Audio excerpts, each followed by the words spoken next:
All right, so you know how it feels like AI is just exploding everywhere right now? Well, you sent over a ton of info on the latest and greatest AI models, and it really does feel like we are living in the future. Yeah, it's incredible to see just how quickly things are advancing. Absolutely. And we are going to unpack all of it today, starting with this document summarizing the leading AI models, which gives us a fantastic snapshot of the current AI landscape. Yeah, it's really mind-blowing to see all these different AI models and what they can do. Now, I know our listeners love to learn new things, and I think Mhm. everyone's curious about those AI models that are pushing the boundary of intelligence. Right, so when it comes to just raw intelligence, this document highlights O1 Pro as the top dog right now. Like the best of the best. Yeah, pretty much. Yeah. It's showing reasoning and problem-solving skills that are on par with the leading human experts. Wow. So if I needed to solve a super complex problem, like a scientific puzzle or even a really tricky chess strategy, O1 Pro could potentially handle it. That's exactly what it's designed for. It can tackle those really tough problems. It's like having access to the world's leading expert in any field, all at your fingertips. That's pretty amazing. But I'm guessing that level of expertise comes at a price, right? You're right about that. O1 Pro is the priciest AI model on the market right now. Makes sense. You get what you pay for. But what if someone needs serious AI power but doesn't have an unlimited budget? Well, there's another model called O1 that's positioned as a more accessible alternative to O1 Pro, you see. So it's like a more budget-friendly option. Exactly. It doesn't quite reach the same level of performance as O1 Pro across all tasks, but it's still a top contender, especially for coding and creative applications. Interesting. So it sounds like O1 Pro is like the hyper-specialized genius, Yeah. and O1 is like the well-rounded, multi-talented expert. That's a great way to put it, and it highlights an important point. The best AI model for you depends on your specific needs and your budget. Right. Sometimes you need a solid all-arounder, and sometimes you need to call in the big guns. Yeah. I'm curious, is there anything out there that's truly budget-friendly, like completely free? For those who are working on personal projects and don't want to break the bank. Actually, there is, and this is where things get really interesting. This document highlights Gemini 1206 in AI Studio, which is completely free to use with virtually no limits on usage. Wait, completely free. No hidden fees, no subscriptions. Nope, it's totally free. And it's not just some watered down version either. It's surprisingly intelligent and capable. And with a little fine tuning, you can really unlock its potential. Fine-tuning. I've heard that term thrown around, but what does it actually mean? Imagine you have a very talented artist, but they need a little guidance to create a specific style of artwork. Fine tuning an AI model is kind of like that. You're training it on a specific data set, like a collection of images or text, to help it specialize in a certain area or style. So you're not creating the AI from scratch. You're basically teaching it to be even better at a specific task. Exactly, and that's one of the cool things about Gemini 1206. It's free, it's powerful, and it's highly customizable.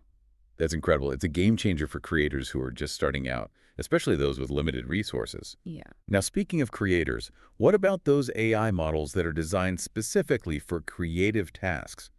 What are some of the standouts in that category? Well, if you're into writing, GPT-4o 2024-1120 is getting a lot of praise for its ability to craft really engaging and nuanced narratives. Yeah, I remember seeing some samples of GPT-4o's writing, and I was really impressed by how human-like the text felt. Didn't sound like a machine at all. Yeah, exactly. It's known for producing text that's more literary, almost poetic. And for music, Suno V4 is generating a lot of buzz. It can create incredibly lifelike and versatile music across a wide range of genres, even better than some specialized vocal models like Udio 1.5. That's wild. So I could use Suno V4 to create, say, a dramatic orchestral score for a film, or even a catchy pop song. Absolutely. It's designed to be versatile. So Right. yeah, it can handle a wide variety of genres and instrumentation. That's incredible. It's like having a whole orchestra and recording studio at your disposal. Oh, Okay, yeah. so we've got AI that can write, compose music. What about visuals? There are so many AI-generated images popping up online these days. What are some of the top models in that space? Well, for creating both photorealistic and stylized images, FLUX 1.1 Pro Ultra is considered the current leader. It's capable of generating incredibly detailed and visually stunning images. I know, right? It seems like every day there's a new AI image that goes viral, and it's getting harder and harder to tell what's real and what's AI generated. It really is getting hard to tell. But there's also an interesting open source alternative called Pixel Wave that's gaining traction. Open source, meaning it's free to use, right? Yes, exactly. It's a fine-tuned variant of FLUX.1 dev, and it's particularly good at creating images in specific art styles. So someone took the existing FLUX.1 dev model and basically trained it on a specific data set, like a bunch of Van Gogh paintings, to make it generate images in a similar style. That's the idea. And that's just one example. People are fine-tuning these AI models for all sorts of creative and practical applications. It's a way to specialize in AI's talents. It's like turning a general-purpose tool into a highly specialized instrument. Okay, so we've covered AI for writing, music, images. What about text-to-speech? There are lots of people using AI to create audiobooks, podcasts, and even voiceovers these days. What's the state of the art in that area? For creating really natural human-like voices, this document points to GPT-4o Audio Preview 2024-1217, also known as GPT-4o Advanced Voice Mode, as the leading option right now. So theoretically, you could use this AI model to narrate an entire audiobook or even have it host a podcast episode, and it would sound like a real human being. Exactly. The technology has advanced so much that it's becoming really hard to distinguish between AI-generated speech and a human voice. That is both amazing and a little bit creepy. Now, what about free options for text-to-speech? There's Gemini Live, which is completely free to use. It even has a real-time voice mode with vision integration, which is pretty cool. Real-time voice mode, meaning you can have a conversation with the AI as if you were on a video call. You got it. The quality might not be quite as good as GPT-4o Advanced Voice Mode, but the potential for real-time applications is huge. That's incredible. AI is truly pushing the boundaries of what's possible. Yeah. Okay, I want to shift gears and talk about video because I know AI is making a big impact in video creation as well. Absolutely. For high-quality rendering and animation, Kling 1.6 is considered one of the top performers right now. It's known for having a user-friendly workflow, which is great for people who aren't professional animators. I've also heard a lot of buzz about Google's VO2, which is supposed to be a game changer for video creation. What's the deal with that? VO2 is definitely generating a lot of excitement, even though it hasn't been officially released yet. It's rumored to have some seriously groundbreaking video synthesis capabilities. Some even believe it could be the iPhone moment for video creation, making professional quality content much easier to produce. It'll be interesting to see how VO2 shakes things up when it finally launches. Okay, we've talked about 2D video. What about 3D models? Are there any AI models creating a buzz in that space? For high-fidelity 3D modeling and sculpting, Tripo V2 is considered a leader. It's capable of creating incredibly detailed and realistic 3D models, and there's also a strong open-source alternative called Microsoft Trellis, which is gaining a lot of traction. So whether you're a professional designer or just someone who likes to tinker with 3D models, there's an AI-powered tool out there for you. Okay, I have another question for you. We've talked about all these AI models that can create things, but what about AI for finding information? With so much content being created these days, it seems like finding the right information is more important than ever. You're absolutely right. And when it comes to search, Perplexity Pro is the current champion. It's known for its precision in search queries and its ability to deliver AI-driven results that are actually relevant to your search. So it's not just about keyword matching, it's about understanding the intent behind my search. Precisely. Think of it as having a research assistant who can instantly sift through millions of documents and present you with exactly what you need, all within the proper context. That's pretty impressive. What about free alternatives to Perplexity Pro? There are a couple of good ones. DeepSeek Search is considered to be quite effective, and SearchGPT is another solid option. So no matter your budget, you can access some pretty powerful AI tools to help you find the information you need. Okay, before we move on, I have to ask about humanoid robots, because it seems like AI is bringing them to life right before our eyes. What are some of the leading models in that space? Well, in terms of pure performance, Figure O2 is considered the current frontrunner. It has some pretty advanced locomotion capabilities, meaning it can walk on two legs with impressive stability, and its interactive AI system is groundbreaking. So it's not just a robot that can walk around, it can actually interact with its environment and potentially even have conversations. That's the idea. And for a more budget-friendly option, there's Unitree G1, which is known for its stable humanoid design and its affordability. So even if you're not a tech millionaire, you can still get your hands on a working humanoid robot. Pretty much. And there's another one to watch. One X Neo. It's a newcomer that's been getting a lot of attention for its sleek design and its advanced capabilities. It sounds like the world of humanoid robots is about to get even more interesting. It is, and it's all thanks to AI. All of these amazing robots and all the AI models we've talked about, they all stem from the same core technology, artificial intelligence. It's incredible to think about it, you know? It really is. AI is powering everything from text generation to robots that can walk and talk. It's mind-blowing to think about how far this technology has come in just a few short years. Yeah, it's truly a revolution, and Mm. we're just getting started. It's really incredible, isn't it? This whole AI revolution, I mean, it's impacting pretty much every aspect of our lives. It really is, and it's moving so fast. It's hard to keep up with all the new developments, honestly. But that's why we're doing this deep dive, right? To make sense of it all. Exactly. It's all about breaking down these complex topics and making them accessible to everyone. All right, so we've talked about some of the top AI models out there, but I want to take a step back and look at the bigger picture. What does it actually mean for us to have all this AI power at our fingertips? What kind of impact is it having on the real world? That's a great question, and it's one that a lot of people are grappling with right now. AI has the potential to change so much about the way we live and work, and I think it's both exciting and a bit daunting at the same time. It is kind of like a double-edged sword. On the one hand, we have all this incredible potential to do things that were previously impossible, but on the other hand, there are also some potential risks and challenges that we need to be aware of. Exactly, and it's about finding that balance, right? Between embracing the possibilities and being mindful of the potential downsides.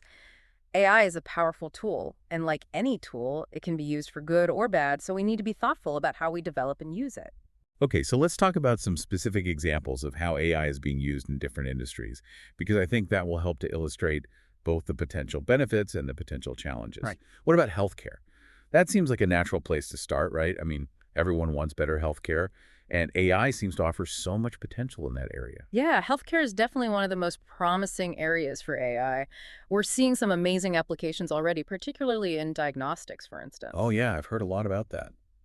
How is AI being used to improve the way we diagnose diseases?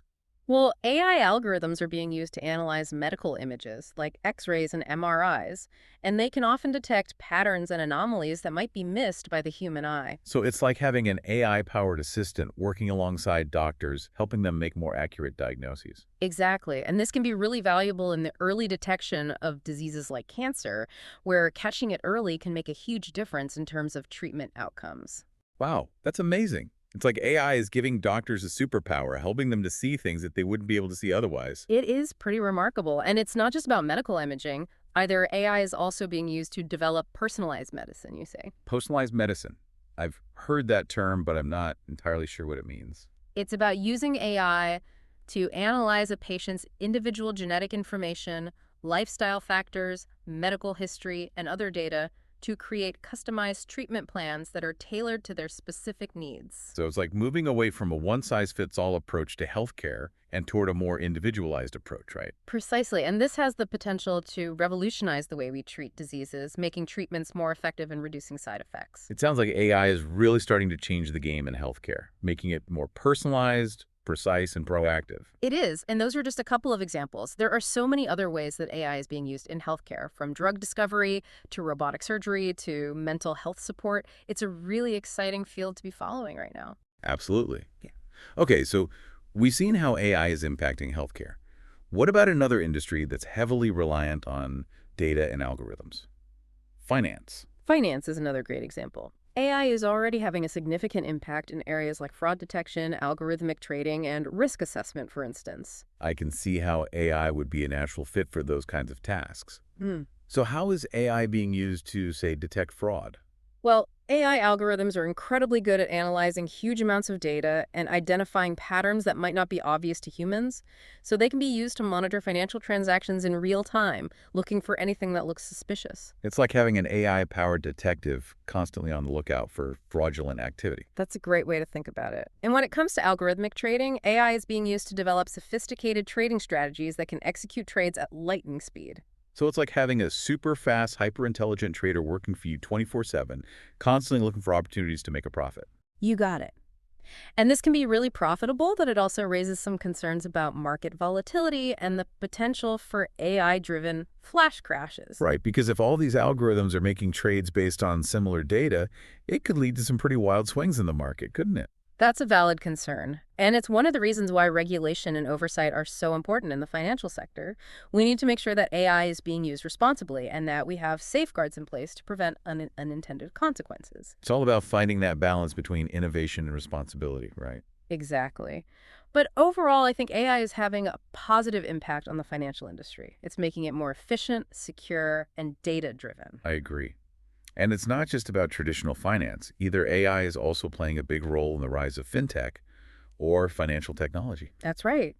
All those mobile payment apps, online lending platforms, and robo-advisors that are so popular these days, they're all powered by AI. It's amazing how AI is making financial services more accessible and user-friendly for everyone, not just the wealthy elite. It is. It's like putting the power of Wall Street in everyone's pocket. Okay, so we've talked about healthcare and finance. Now let's shift gears and talk about something that's really captured the public imagination. Transportation, especially self-driving cars. Yeah, self-driving cars are definitely one of the most talked about applications of AI. And for good reason. I mean, the potential to revolutionize transportation is huge. No more traffic jams, no more accidents caused by human error, just smooth, efficient transportation for everyone. That's the dream, right? And while we're not quite there yet, self-driving cars are making incredible progress. The technology is advancing rapidly, and I think it's only a matter of time before they become commonplace on our roads. I know. It's mind-boggling to think about how quickly this technology is evolving. And to be honest, I'm a little bit nervous about sharing the road with driverless cars. I think a lot of people feel that way. It's a big change, and it's natural to be apprehensive.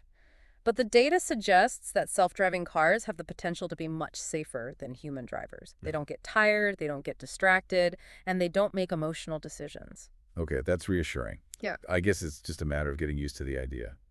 What are some of the other ways that AI is being used in transportation? Well, AI is being used to optimize traffic flow in cities, making public transportation systems more efficient, and even developing new modes of transportation like Hyperloop trains. Hyperloop trains. Those things are supposed to be incredibly fast, right? Like traveling from New York to Los Angeles in a couple of hours. Yeah, it's a pretty wild concept. Yeah. And it's all powered by AI. It sounds like AI is completely transforming the way we think about transportation. It's not just about getting from point A to point B anymore. It's about creating a whole new transportation ecosystem that's smarter, safer, and more sustainable. Exactly. And I think it's going to have a profound impact on our lives in the years to come. Okay, so we've talked about healthcare, finance, and transportation. What about retail? AI is changing the way we shop too, isn't it? It is. It seems like AI is everywhere in retail these days, from personalized product recommendations to chatbots that answer our questions. It's almost like AI is becoming our personal shopping assistant. That's a great analogy. AI is being used to create a more personalized and engaging shopping experience for customers, both online and in brick-and-mortar stores. Like those targeted ads that seem to know exactly what I'm interested in, even before I do. It can be a little creepy sometimes, but I have to admit, it's also pretty convenient. It is, and it's not just about convenience either. AI is also helping retailers to optimize their operations, improving everything from inventory management to customer service. It sounds like AI is a win-win for both consumers and retailers. It's making shopping more convenient and enjoyable for consumers while also helping retailers to be more efficient and profitable. Exactly, but as with any powerful technology, there are also some potential downsides that we need to be aware of. One concern is that AI could exacerbate consumerism and lead to overspending. Right, because if AI is constantly recommending products that we might be interested in, it could be tempting to buy more stuff than we actually need. That's a valid point. And another concern is that AI could lead to job displacement in the retail industry as more and more tasks become automated. Yeah, that's a real concern, and it's not just in retail either. Yeah. AI has the potential to automate jobs in a lot of different industries, which is something that we need to be thinking about seriously. I agree. We need to be proactive in addressing the potential impact of AI on the job market and make sure that everyone has the opportunity to thrive in the AI-powered economy. I think that's one of the biggest challenges we face as a society. How do we ensure that the benefits of AI are shared widely and that everyone has the opportunity to participate in this new economy? It's a complex issue, and there's no easy answer. But I think education and training are going to be crucial. We Hmm. need to make sure that people have the skills they need to succeed in the jobs of the future. Absolutely. It's about empowering people to be lifelong learners and to adapt to the changing demands of the workplace. Exactly. And it's also about creating policies that support workers who are displaced by automation. We need to make sure that everyone has the opportunity to benefit from the AI revolution, not just a select few. I couldn't agree more. All right, before we move on, I want to circle back to something that's been on my mind throughout this discussion. The human element. We've Hmm. talked about all these incredible AI models and their capabilities, but ultimately it's humans who are creating, using, and shaping this technology. Yeah. So what role do you see humans playing in the future of AI? That's a fundamental question, and I think it's one that we need to be constantly asking ourselves. AI is a tool, and like any tool, it can be used for good or bad. It's up to us, the humans, to determine how it's used. It's like the classic saying, guns don't kill people, people kill people. The tool itself is neutral. It's the human element that makes the difference. Exactly. And I think that's an important point to remember as we navigate the future of AI. We need to be mindful of the potential risks, but we also need to be open to the possibilities AI has the potential to help us solve some of the world's biggest problems, but only if we use it wisely and ethically. So the real question isn't just what can AI do, but what will we do with AI? Precisely. Will we use AI to create a more just and equitable world, or will we allow it to exacerbate existing inequalities? Will we use AI to address climate change, or will we let it contribute to the problem? The choices are ours to make. I like that you phrased it as choices, because it's not about surrendering control to the machines or letting AI determine our fate. It's about taking ownership of this technology and steering it in a direction that aligns with our values. I couldn't agree more. The future of AI is not predetermined. It's a future that we are actively creating moment by moment with every decision we make. So what can our listeners do to be active participants in shaping this future? What kind of mindset should we be cultivating? Well, first and foremost, stay informed. Keep learning about AI, its capabilities, its limitations, and its potential impact. The more we understand about this technology, the better equipped we'll be to make informed decisions about its development and use. Right, because knowledge is power. Mm-hmm. And with AI, it's more important than ever to be informed and engaged citizens. Absolutely. And don't be afraid to ask tough questions. Challenge the assumptions that are being made about AI, question the narratives that are being spun, and demand transparency and accountability from those who are developing and deploying this technology. I love that. It's about reclaiming our agency and refusing to be passive bystanders in this technological revolution. Hmm. We have a voice, and we need to use it. Exactly. And finally, don't be afraid to experiment. Play with AI tools, explore their capabilities, and see what you can create. The more people who are engaged with AI, the more diverse and innovative the applications will be. You might even discover the next big breakthrough or come up with a solution to a problem that no one else has thought of. That's a great point. Innovation often comes from unexpected places, and the more people who are experimenting with AI, the greater the potential for positive change. I couldn't agree more. The future of AI is not just about the technology itself. It's about the human spirit of creativity, ingenuity, and collaboration. Well said. Okay, I think that's a good place to pause for now. Yeah. We've covered a lot of ground in this part of our deep dive, and I'm sure our listeners have a lot to think about. We do. We've explored how AI is impacting healthcare, finance, transportation, and retail. And we've talked about some of the broader societal and ethical implications of this technology. It's a lot to digest, but it's important to remember that we're all in this together. The future of AI is something that we're all creating collectively, and it's up to each of us to play our part in shaping that future. Wow, we've covered so much ground in this deep dive. I'm feeling a little overwhelmed, to be honest. It's incredible to think about how AI is touching every aspect of our lives. I know what you mean. It's a lot to take in. But it's also really exciting to think about the possibilities, you know? It is exciting, but it's also a little bit scary, right? I mean, we're talking about machines that can learn, adapt, and potentially even make decisions on their own. Right. And that's where things start to get really interesting and maybe a little unsettling for some people. The idea of AI becoming more autonomous, more like us in a way, it raises some big questions. It does, like who's in control? Hmm. If AI systems are making decisions, who's ultimately responsible for those decisions? Exactly. Those are the kinds of questions we need to be asking ourselves as we move forward with AI development. It's not just about the technical stuff anymore.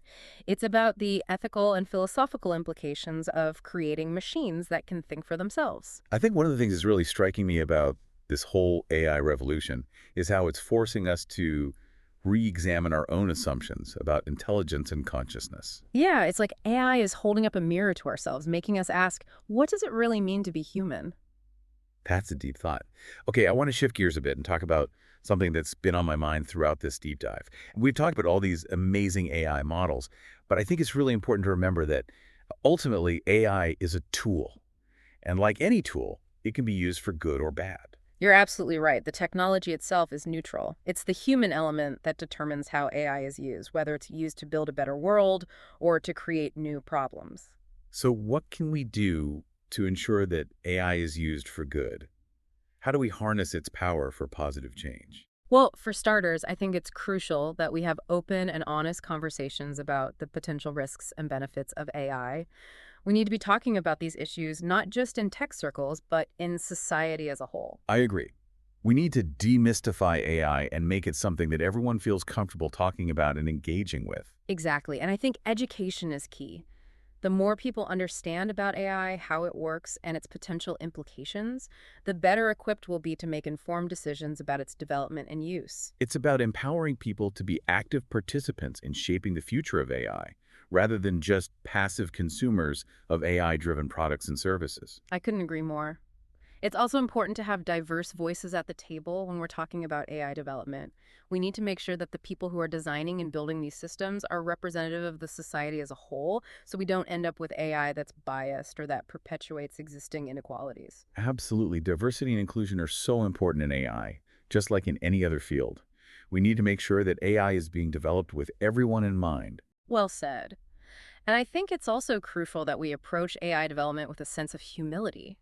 We need to be willing to admit that we don't have all the answers and that there are still many unknowns about the long-term impact of this technology. Right. It's about proceeding with caution, being mindful of the potential risks, and being prepared to course correct if necessary. Exactly. The future of AI is not set in stone. It's a future that we're all creating together, and it's up to us to make it a future that we can all be proud of. That's a great way to put it.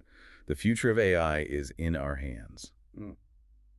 Well, I think that wraps up our deep dive into the world of AI. It's been a fascinating journey, and I'm sure our listeners have a lot to ponder. I hope so. We've covered a lot of ground, but it's just the tip of the iceberg. The world of AI is constantly evolving, so it's important to stay curious, keep learning, and be an active participant in shaping this incredible technology. And to our listeners, a huge thank you for joining us on this journey. We're always looking for new sources and perspectives to explore, so please keep them coming. Until next time, keep exploring the world of AI and remember the future is what we make it.